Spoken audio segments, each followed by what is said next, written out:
Hello again, YouTubers. Welcome back to the Board Game Captain. I'm your host, the Board Game Captain, and today I'm going to be doing a review of the role-playing game setting, Sundered Skies. Now, this is the first edition of Sundered Skies and was put out by Pinnacle Entertainment Group and Studio 2 Publishing. Though they no longer publish Sundered Skies, all the Sundered Skies products are currently being published by Triple Ace Games and Cubicle 7. This is one of the Sundered Skies expansions here, which was published by Triple Ace Games. Now, Sundered Skies was written by David Bluer and also had additional material written by Kevin L. Anderson, Paul Wiggy Wade Wilson, and Simon Lucas.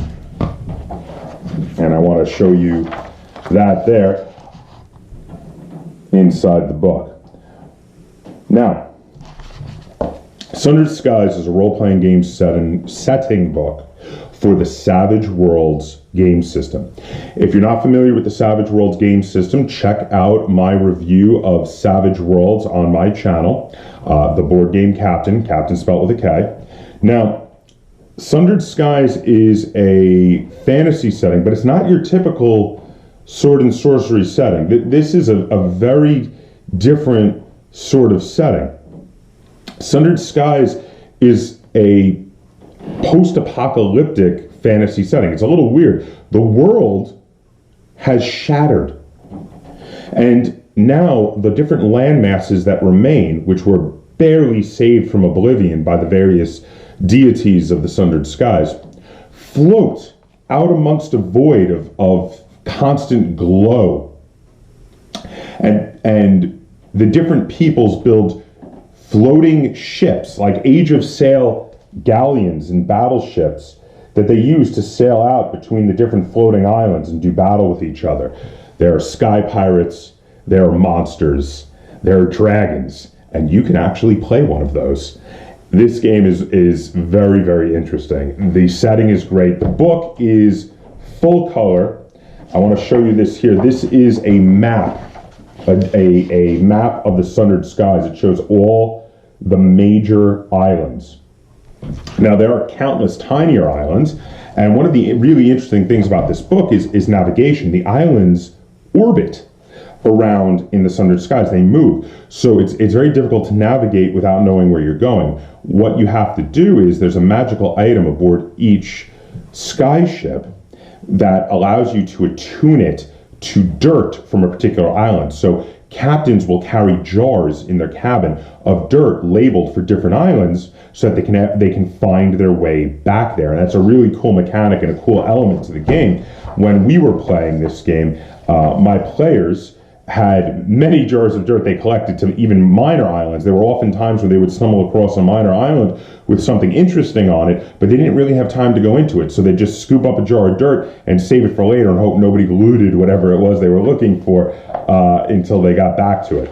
So now this is a full color book, even when it's just writing. They have nice color pages, color borders, and lots of illustrations, lots of small illustrations on many of the pages.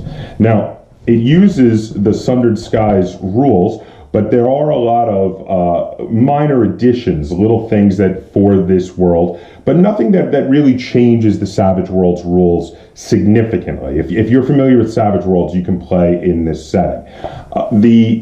We played a campaign of this setting, and it was the main storyline of the plot point campaign that comes in this book. And it took us about a year and a half to go through the entire campaign. And I game mastered, and I had 3 players, which were Lynn and Alex, who you may have seen on other videos on my channel, as well as another friend of mine, Aaron. And everybody loved it. We had a blast. My players were the captain, first mate, and gunnery officer of their own ship. They fought off pirates. They joined in revolutions. They killed giant monsters, and it was a great time. This is a really cool setting. One of the things I really like about this setting from a game master's perspective, and actually I shouldn't say one, 3 of the things There's 3 sections of the book which are so amazingly useful for being used as a game master. The first of the 3 sections is Islands of the Skies. Now, in Islands of the Skies, you have some templates for randomly creating small islands if you want to, but in addition, there are dozens, and I mean dozens, of islands, fully explained, what their economy is like, what their government is like, and then, if your players go to that island and you didn't plan for it, they have a bunch of little areas here which specifically reference adventures that they could get into on that island, and it tells you what page to turn to. So it says, okay, you're on Bridgeways, which is an interesting island. It's actually multiple islands that are anchored together by stone bridgeways. And there's a picture of it here, actually. And you're on Bridgeways, you're not really sure what to do with your players.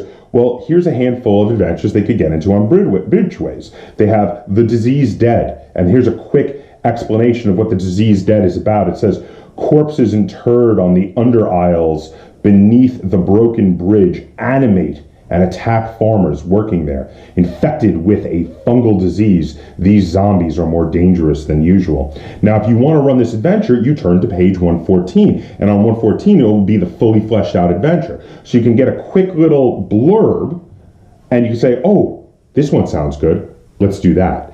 And I did this so many times, because there were multiple times when running the campaign where I may have given my players a hook, but they didn't take it.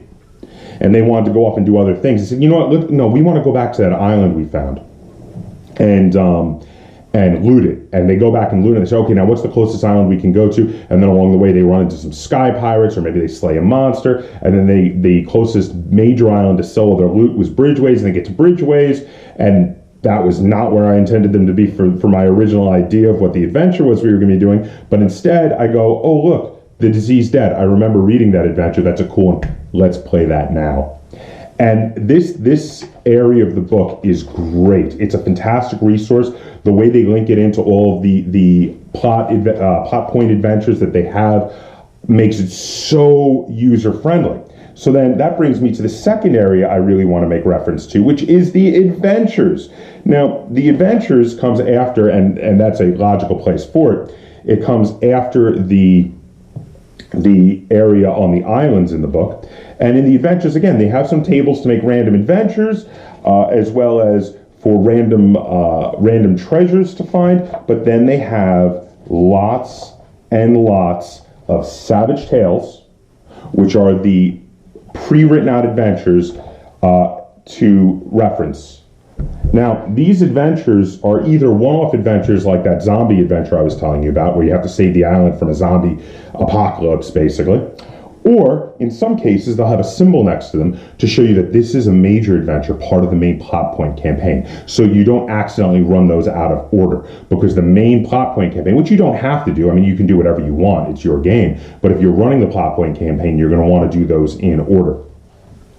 So these adventures are fantastic, and I ran almost exclusively out of these. Normally I do a little more writing adventures myself, but this was so user-friendly. We ran the plot point campaign, and we ran a bunch of the solo adventures. I did a few adventures I had written myself, but mostly it was straight out of the book. The book was that useful and that easy to use and that much fun. The adventures were great. They were really well thought out. There were very few I had to change anything in at all. And then the final area I want to draw your attention to, which is another just wonderfully user-friendly resource, is characters and creatures. Now in here, you have fully statted out major NPCs, everything from a general and a local army all the way on up to gods that you could actually deal with, the gods of the Sundered Skies, along with all sorts of just general bad guys that you could run into, fully statted out. Everything from a bear to a demon, to a ghost, to a fog shark. Fog sharks are cool. They're flying sharks that hide in banks of fog. Lots of cool stuff. Here is a great picture of a ghoul there in the creature section. This is an incredibly user-friendly book for a game master.